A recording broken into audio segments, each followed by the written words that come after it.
মাহফিল অনুষ্ঠান ছিল, আজকে দোয়া হয়েছে, হুজুর এখানে দোয়া করেছেন।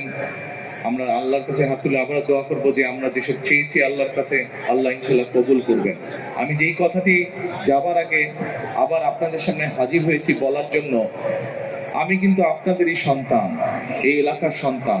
আপনারা যেমন এই এলাকায় থাকেন, আমিও এই এলাকায় থাকি, এই এলাকার সন্তান। যেহেতু আমি আপনাদেরই সন্তান, আমার কষ্টের কথা, সুবিধা অসুবিধার কথা আমি আপনাদেরকে বলবো। আপনারা যেমন আমাকে বলবেন, আমার সুবিধা অসুবিধার কথা আমি আপনাদের সামনেই তুলে ধরতে চাই। আপনারা জানেন যে আমি একটি দলের দায়িত্বে আছি। আমি হয়তো এই আগামী 2 দিন পর থেকে নির্বাচনের কাজ শুরু হবে। আমি হয়তো সারাক্ষণ এখানে থাকতে পারবো না, স্বাভাবিক দায়িত্বের কারণে আমাকে হয়তো দেশের বিভিন্ন জায়গায় যেতে হবে। সেই জন্যই আমি আমার মানুষগুলোর কাছে, আমার এলাকার মানুষের কাছে, যে এলাকার সন্তান আমি, সেই এলাকার মুরব্বী সহ, সেই এলাকার মা বোন সহ ভাইদের কাছে, সকলের কাছে আমি করজোরে বিনীত অনুরোধ করব।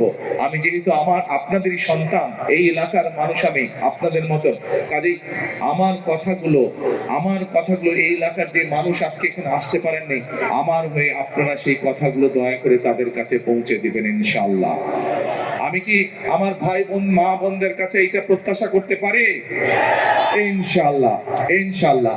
আর কথা হচ্ছে একটাই, আমরা এই এলাকার মানুষ, আমরা যদি সকলে, আপনারা যেরকম বহু মানুষ এই এলাকায় ছোট থেকে বড় হয়েছেন, আমিও এই এলাকায় ছোট থেকে বড় হয়েছি। প্রিয় ভাই বোনেরা, আমরা যদি ঐক্যবদ্ধ থাকি একসাথে, তাহলে এই এলাকার যে সমস্যাগুলো আপনাদের আছে, আইন শৃঙ্খলার কথা বলেন, রাস্তাঘাটের সমস্যা বলেন, শিক্ষার সমস্যা বলেন, যেই সমস্যাগুলো আছে, আমরা সকলে মিলে ইনশাআল্লাহ এই সমস্যার সমাধান করতে পারবো।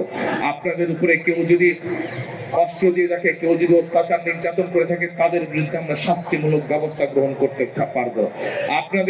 আপনাদের কাছে থেকে কেউ যদি জোর করে এই কারেন্ট বিল, পানির বিল, গ্যাসের বিল জোর করে নিয়ে থাকে, এই যে একটু আগে একটা পরিকল্পনার কথা বলেছে, ইনশাআল্লাহ আল্লাহর রহমতে সেই পরিকল্পনা বাস্তবায়ন করতে পারলে, আল্লাহ যদি রহম করেন, আমরা বাস্তবায়ন করতে পারলে, কেউ জোর করে আপনাদের কাছ থেকে কিছু নিতে পারবে না। যা মিটার বলবে, যা সরকারের থাকবে, আপনারা শুধু সেটাই দিবে।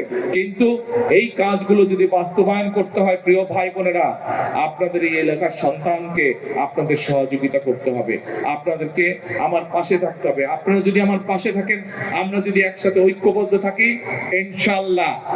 ইনশাআল্লাহ এই এলাকার সমস্যার সমাধানগুলো আমরা ধীরে ধীরে শেষ করে ফেলতে পারবো। আবারও আমি আমার এলাকাবাসীর কাছে, আমি আমার ভাই বোন, মা বোনদের কাছে আবারও সহযোগিতা কামনা করে আমার বক্তব্য শেষ করছি। আমি যেহেতু আপনাদের কাছে থাকতে পারবো না, প্রথমেই বলেছি, একটি দায়িত্বে যেহেতু আছে, আমাকে সারা দেশে যেতে হবে।